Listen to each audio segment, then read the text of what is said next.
আসসালামু আলাইকুম ওয়া রাহমাতুল্লাহি ওয়া বারাকাতুহু। মুআজ্জাজ মুকাররম উলামায়ে কেরাম, সম্মানিত মুরব্বিয়ানে আযম, দিনদার মুসলিম ভাইয়েরা, আল্লাহ রাব্বুল আলামিনের দরবারে কোটি কোটি শুকরিয়া যে মহান রাব্বুল আলামিন আমাদেরকে 1442 হিজরি সনের 20 রজব তারিখে সলাতুল জুমুআ আদায় এবং খুতবাতুল জুমুআ শোনার উদ্দেশ্যে আল্লাহ রাব্বুল আলামিনের পবিত্রকর মসজিদে উপস্থিত হওয়ার পরে কোরআনে কারীম এবং হাদিস নববী সাল্লাল্লাহু আলাইহি ওয়াসাল্লাম থেকে আল্লাহ রাব্বুল আলামিনের দ্বীন সম্পর্কে কিছু কথাবার্তা বলার এবং শোনার তৌফিক দিয়েছেন, সে মহান রব্বুল আলামিনের শুকর আদায় করি। সকলে বলি আলহামদুলিল্লাহ। সম্মানিত মুসল্লিয়ানে কেরাম, আজকের খুতবায় আমরা যে বিষয়টি আলোচনা করার চেষ্টা করব ইনশাআল্লাহ, বিষয়টি হলো মেরাজুন নবী সাল্লাল্লাহু আলাইহি ওয়াসাল্লাম। নবী সাল্লাল্লাহু আলাইহি ওয়াসাল্লামের মেরাজের অন্যতম গুরুত্বপূর্ণ দিকগুলো। আমরা সকলেই জানি এখন যে মাসটি চলতেছে এটি হলো রজব মাস। এই রজব মাসের মধ্যে নবী সাল্লাল্লাহু আলাইহি ওয়াসাল্লামের মেরাজ সংগঠিত হয়েছে। এই ব্যাপারে অধিকাংশ ঐতিহাসিকদের মতামত পাওয়া যায়, তবে কোনো কোনো ঐতিহাসিকের মতে অন্যান্য মাসের কথাও বর্ণনা করেছেন। তো সবচেয়ে প্রসিদ্ধ যে মাসটি মেরাজের মাস হিসাবে, সেটি হলো এই রজব মাস। রজব মাসের 26 তারিখ রাত্রে, অর্থাৎ 27 তারিখের রাত্রে মেরাজুন নবী সাল্লাল্লাহু আলাইহি ওয়াসাল্লাম সংগঠিত হয়েছিল। তো এই হিসাবে আমাদের আজকে রজব মাসের 20 তারিখ, আমরা আজকের খুতবায় আলোচনা করার চেষ্টা করব নবী সাল্লাল্লাহু আলাইহি ওয়াসাল্লামের জীবনের সবচাইতে গুরুত্বপূর্ণ একটি মুজিজা, অন্যতম একটি আয়াত বাইয়িনাত, ইসরা এবং মেরাজ। এর ঘটনা অনেক বিস্তৃত, অনেক লম্বা। আমরা শুধুমাত্র নবী সাল্লাল্লাহু আলাইহি ওয়াসাল্লামের মেরাজের মূল লক্ষ্য উদ্দেশ্য এবং মেরাজ কেন হয়েছিল, মেরাজ থেকে আমাদের উপকারিতা কি, এই বিষয়গুলো কেন্দ্রিক সংক্ষিপ্তভাবে আমরা আলোচনা করার চেষ্টা করব ইনশাআল্লাহ। নবী সাল্লাল্লাহু আলাইহি ওয়াসাল্লামকে আল্লাহ রাব্বুল আলামিন অনেকগুলো মুজিজা, আয়াত, বাইয়িনাত, এগুলোকে কোরআনে কারিমে আল্লাহ রাব্বুল আলামিন বিভিন্ন নামে নামকরণ করেছেন। কোনো জায়গায় বলছেন আয়াত, কোনো জায়গায় বলছেন বাইয়িনাত, আর এগুলোর শরঈ পরিভাষা হলো মুজিজাত। যে আল্লাহ রাব্বুল আলামিন প্রত্যেক নবী রাসূলকে এইরকম কিছু আয়াত এবং বাইয়িনাত আল্লাহ রাব্বুল আলামিন দান করেন, যেটা দিয়ে আল্লাহ পাক ওই নবীর নবুয়তকে, রাসালাতকে আল্লাহ রাব্বুল আলামিন শক্তিশালী করেন। কোরআনে কারিমে সূরা আল হাদীদের 25 নম্বর আয়াতে কারিমায় আল্লাহ রাব্বুল আলামিন ইরশাদ করেন, লাকাদ আরসালনা রুসুলানা বিল বাইয়িনাত, লাকাদ আরসালনা রুসুলানা বিল বাইয়িনাত, আমি প্রত্যেক রাসূলকে বাইয়িনাত সহকারে, সুস্পষ্ট দলিল প্রমাণ সহকারে আমি প্রত্যেক নবী এবং রাসূলকে দুনিয়াতে পাঠিয়েছি। সুবহানাল্লাহ। ওয়া আনসালনা মাআহুমুল কিতাবা ওয়াল মিজান লিয়াকুমান নাস বিল কিসত, এবং নবীদের সাথে আমি কিতাব দিয়েছি, মিজান দিয়েছি, যেন নবীরা দুনিয়ার মানুষকে ইনসাফের উপরে কায়েম করতে পারেন। সুবহানাল্লাহ।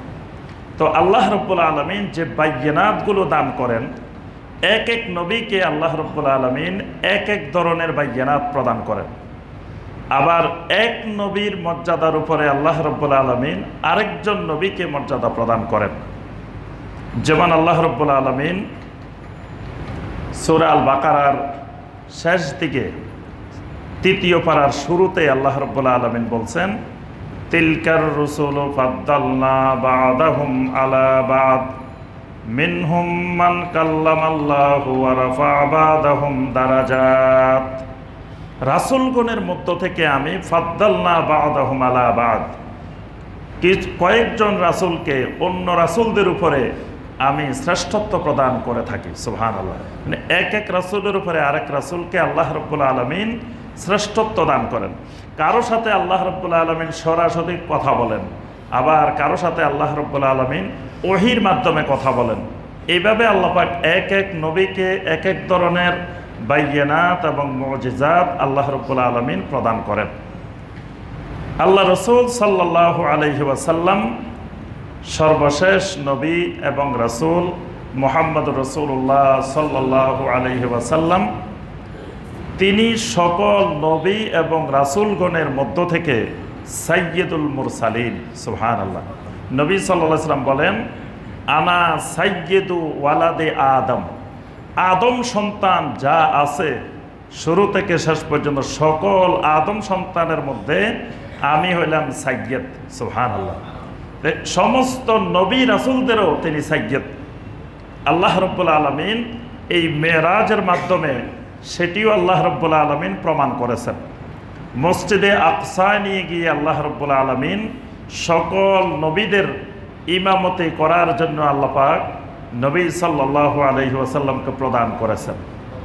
এরপরে সকল নবী আসমান পর্যন্ত পৌঁছার বা আসমান থেকে উপরের দিকে গিয়ে মেরাজ করার এই মর্যাদা, এই তাফদিল, এই বাইয়িনাত আল্লাহ রাব্বুল আলামিন আর কোন নবী রাসূলকে প্রদান করেন নাই।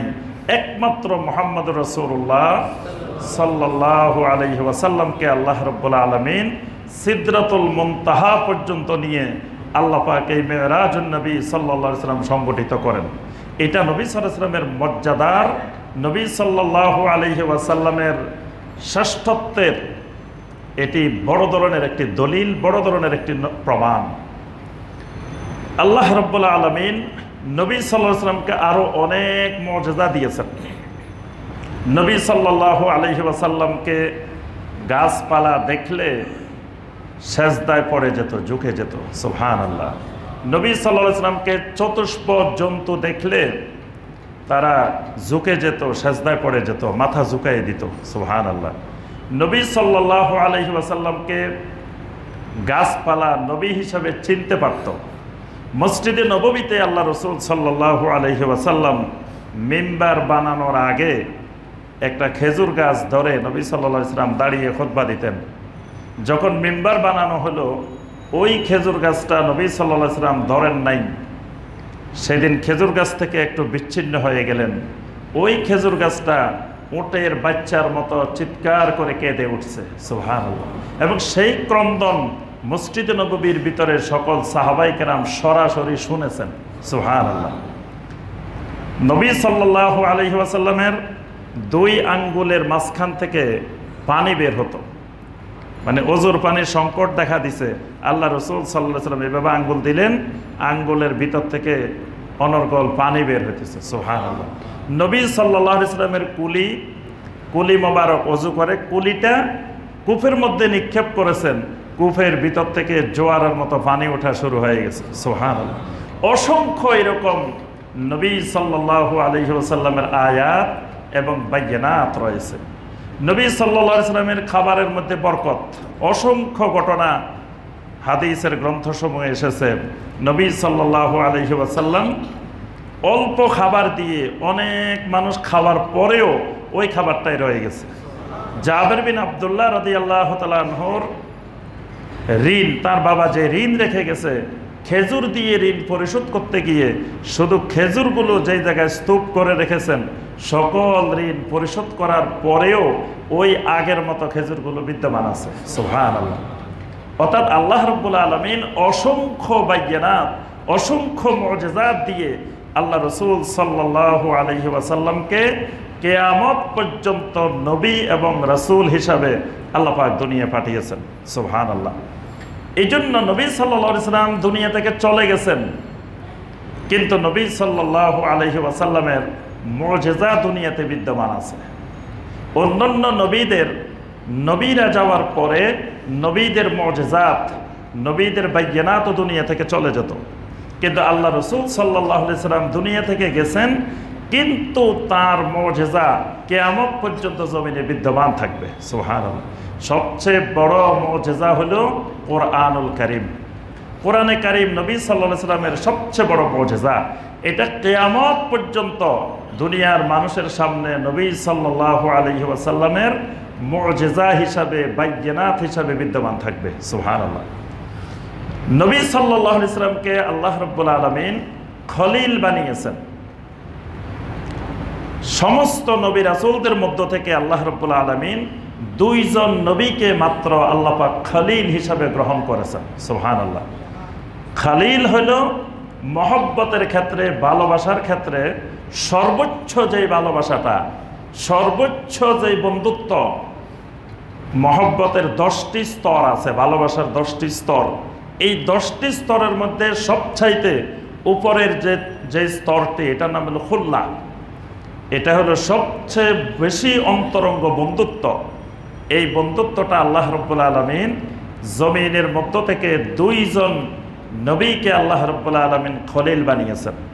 একজন হইলেন ওয়াত্তাখাযাল্লাহু ইব্রাহিমা খলিলা। আল্লাহ রাব্বুল আলামিন ইব্রাহিম আলাইহিস সালামকে খলিল হিসাবে গ্রহণ করেছেন। সুবহানাল্লাহ। আরেকজন হইলেন ওয়ালাকিন সাহিবুকুম খলিলুল্লাহ। সহিহ মুসলিমের হাদিস, আল্লাহ রাসূল সাল্লাল্লাহু আলাইহি ওয়াসাল্লাম বলেন, ওয়ালাকিন সাহিবুকুম খলিলুল্লাহ, তোমাদের বন্ধু, তোমাদের সাথী, তোমাদের নবী, তিনিও আল্লাহ রাব্বুল আলামিনের খলিল। সুবহানাল্লাহ। আল্লাহ রাসূল সাল্লাল্লাহু আলাইহি ওয়াসাল্লামও আল্লাহ রাব্বুল আলামিনের খলিল। তাহলে বোঝা যায় যে আল্লাহ রাব্বুল আলামিন এই দুইজন নবীকে সমস্ত নবীদের উপরে আল্লাহ পাক শ্রেষ্ঠত্ব দান করেছেন। সুবহানাল্লাহ।